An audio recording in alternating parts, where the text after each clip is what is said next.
எல்லோருக்கும் வணக்கம். இன்னைக்கு நம்ம கல்லீரல்ல என்ன வகையான கட்டிகள் எல்லாம் வளருது அப்படிங்கிறத பற்றி பார்க்கலாம்.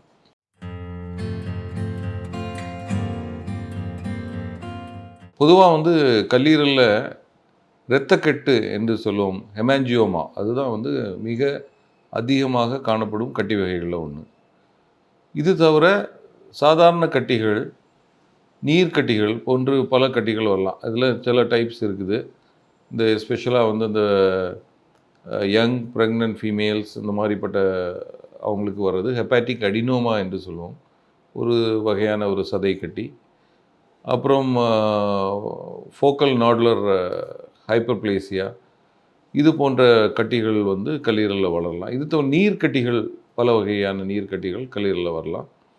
இதில் சிலருக்கு பாலிசிஸ்டிக் அண்ட் மோனோசிஸ்டிக் லிவர் டியூமர்ஸ், அதாவது பல நீர்க்கட்டிகள் இருக்கும். இது அவங்களுக்கு சிலருக்கு மரபணுக்கள் வழியாகவே ஹெரிடிட்ரியாக வர்ற ஒரு ப்ராப்ளமாக கூட இருக்கலாம்.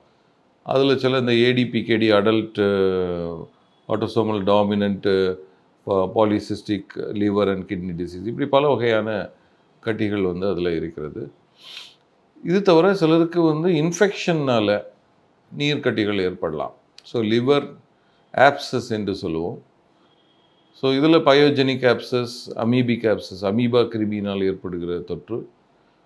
அப்புறம் ஹைட்ராட்டிட் சிஸ்ட், அதாவது நாய் நாடா புழு என்று சொல்லக்கூடிய ஒரு டைப் ஆஃப் ஒரு ஹெல்மித், அந்த இன்ஃபெக்ஷன் ஏற்பட்டு அதனால லிவரில் போய் அது சிஸ்ட் மாதிரி ஃபார்ம் பண்ணி அதனால் பல பாதிப்புகள் ஏற்படலாம். இறுதியாக பார்த்தீங்கன்னா லிவர் கேன்சர்ஸ், அதில் most common primary liver cancer hepatoma என்கிற வகையான கேன்சர் சொல்லுவோம். இது தவிர பல வகையான கேன்சர்கள், பல டியூமர்ஸ் மற்ற இடங்களில் இருந்து கூட லிவருக்கு பாதிப்புகளை ஏற்படுத்தலாம். ஸோ ஏதாவது லிவரில் ப்ராப்ளம் இருக்குது, வீக்கம் இருக்குது, சொல்லிங்க இருக்குது, நீங்கள் தகுந்த லிவர் ஸ்பெஷலிஸ்ட்டை போய் பரிசோதனை பார்த்து இது என்ன வகையான இது சேஃபாக நம்ம வெயிட் பண்ணலாமா, இல்லை ட்ரீட்மெண்ட் ஏதாவது பண்ணலாமா அப்படிங்கிறத சீக்கிரமாக நீங்கள் டிசைட் பண்ணிக்கோங்க. தேங்க்யூ.